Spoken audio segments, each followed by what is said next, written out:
दोस्तों आज की इस वीडियो में दो महत्वपूर्ण जीवन परिचय बताने वाला हूं जो कि फ्रेंड्स आपका होने वाला है सुमित्रा नंदन पंत प्लस केदारनाथ जी का। ये भी फ्रेंड्स आपके बोर्ड एग्जाम में पूछ लेता है, तो आपको ये सबसे इंपॉर्टेंट जीवन परिचय, दो जीवन परिचय होने वाले हैं सुमित्रा नंदन पंत प्लस केदारनाथ का। तो इनको आपको तैयार कर लेना है, जो कि मैं काफ़ी ज़्यादा शार्ट में और फ्रेंड्स आपको कॉपी में लिख कर बता दिया हूँ। अगर आप ऐसे ही लिखते हैं तो कन्फर्म है कि आपके नंबर नहीं कटने वाले। तो चलिए आपको सुमित्रा नंदन पंत का जीवन परिचय लिखकर मैं बता देता हूं, जो कुछ इस प्रकार से है। तो सबसे पहले आपको क्या डालना है, प्रश्न उत्तर संख्या, जो कि आपके पेपर में फ्रेंड्स यहां पर आया हुआ था कि निम्नलिखित कवियों में से किसी एक कवि का जीवन परिचय दीजिए तथा उनकी किसी एक प्रमुख रचना का नाम लिखिए। तो ये देखिए फ्रेंड्स आपके आए हुए हैं तीन कवि, जैसे सूरदास, सुभद्रा कुमारी चौहान और सुमित्रा नंदन पंत। तो यहाँ पर तीन कवि आए हुए हैं फ्रेंड्स। मैं आपको यहाँ पर दो कवियों का जीवन परिचय को बताने वाला हूँ, जो होने वाला है सुमित्रा नंदन पंत प्लस साथ में उसके केदारनाथ। तो आपको इनको तैयार कर लेना है।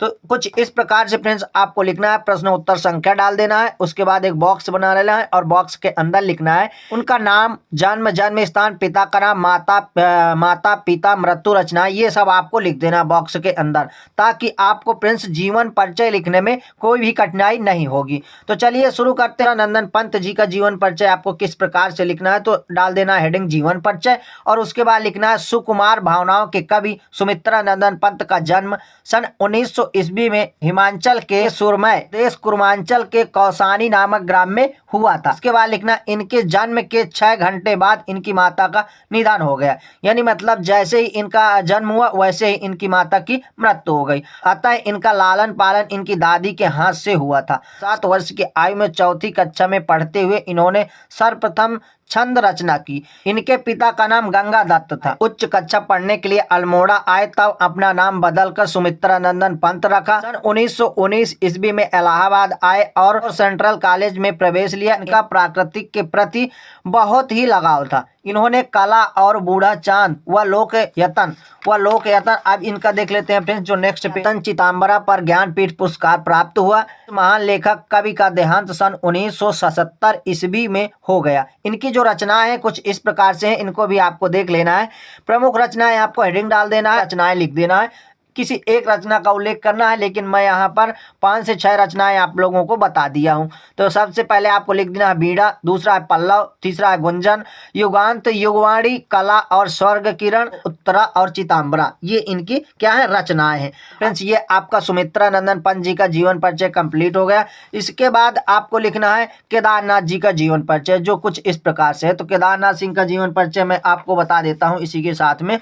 तो इनका भी आपको क्या करना है, एक बॉक्स बना लेना, उसके अंदर लिख देना इनका मूल नाम केदारनाथ था। जन्म 7 जुलाई 1934 ईस्वी बलिया उत्तर प्रदेश में हुआ था और मृत्यु इनकी 19 मार्च 2018 में। पिता का नाम डोमन सिंह था, माता का नाम लालझरी देवी था। ये इनका क्या डिटेल है। इसके बाद इनका जीवन परिचय हेडिंग डाल देना है आपको जीवन परिचय और लिख देना है, जो काफी ज्यादा शॉर्ट में फ्रेंड्स बताऊंगा, केदारनाथ हिंदी जगत में आधुनिक कवि के रूप में चर्चित है। तो केदारनाथ क्या है, हिंदी जगत में आधुनिक कवि के रूप में चर्चित है, अपने शब्दों में आपको लिख देना है। इनका जन्म 1934 ईस्वी में बलिया के चकिया गांव में हुआ था। कहाँ हुआ था, चाकिया गांव में हुआ था। की प्रारंभिक शिक्षा गांव के एक विद्यालय में हुई एवं उच्च शिक्षा बनारस में संपन्न हुई। तो इन्होंने उच्च शिक्षा कहाँ से प्राप्त की, बनारस से प्राप्त की। ये अध्ययन काल में ही हिंदी साहित्य में रुचि लेने लगे थे, इतना आपको लिख देना।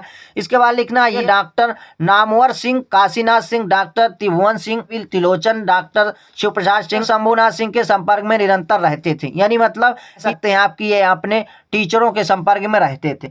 इसके बाद लिखेंगे कविता लिखने की प्रेरणा केदार जी को अपने ग्रामीण आंचल से प्राप्त हुई। इनका घर गंगा और घाघरा के बीच में पड़ता है, यानी मतलब जो गंगा नदी है और घाघरा नदी है उन्हीं के बीच में पड़ता है, क्योंकि इनके मन में गंगा घाघरा की लहरों की भांति भाव रूपी लहरें हिलोर लेती रहती हैं। केदार जी आज भी अपनी धरती की माटी से अभिन्न रूप से जुड़े हुए हैं, इतना लिख देना है। इसके बाद लिखेंगे फ्रेंड्स केदार जी उदय प्रताप कॉलेज वाराणसी से। आपको ये जो मेन चीज है ना, इनको क्या करना है, हाईलाइट करते जाना है, ब्लैक पेन से आपको लिखते जाना है।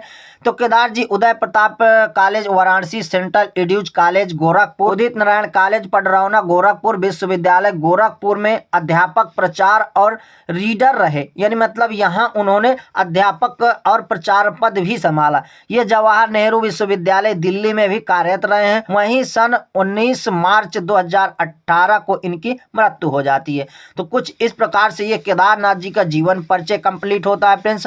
अब इनकी जो रचनाएं हैं, तो इनकी रचनाएं आपको हेडिंग डाल देना है और रचनाएं में थोड़ा सा आपको एक लाइन लिख देना है कि इनकी रचनाएं निम्नलिखित प्रकार से हैं या निम्न प्रकार से हैं, और फिर लिख देना अभी, बिल्कुल अभी, ये आपकी रचना है। इसके बाद लिखना आपको जमीन पक रही है, ये दूसरी रचना है।